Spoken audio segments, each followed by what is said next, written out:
In 2014, we had to make the decision to close the facility because we were not getting enough referrals from the state in order to make it financially worthwhile. We very quickly decided we wanted to stay active, and we needed to sell the house on Quaker Neck Road, which did finally occur in 2017. But even before that, we decided we wanted to become a granting organization to provide services for this population of youth. This past year, we were asked by Horizons if we would be interested in funding their mentor program.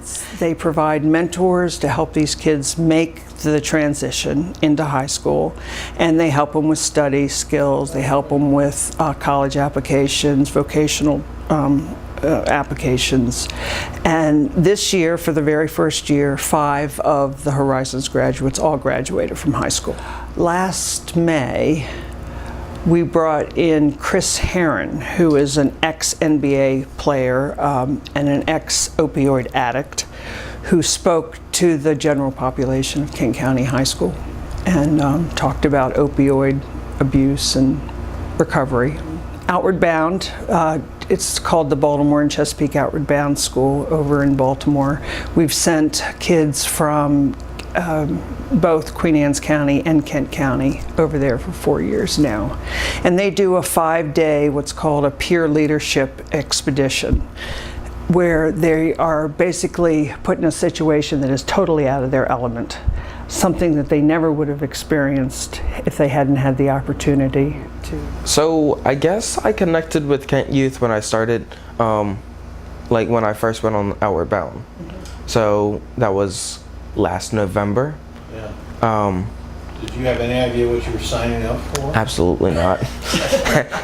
And in November I was having like a really rough time with like depression and stuff, and like a really rough time. And while I went on to the trip, I was given an opportunity to like wake up and have a purpose. And so like a big part of my depression was thinking that I didn't have a purpose.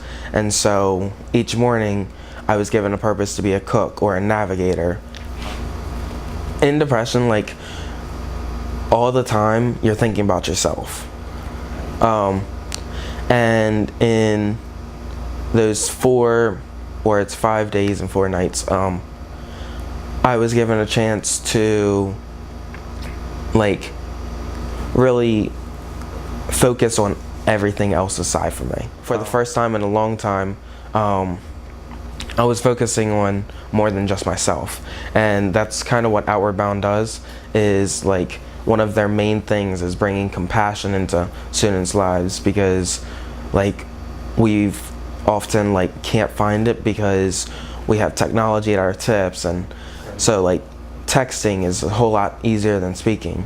And through that trip I was really given the opportunity to like find compassion with my peers. So I think the important thing that we want now is just for the community to know that we are alive and well, and that this is our new mission to provide these experiences, and for youth of this population, this underserved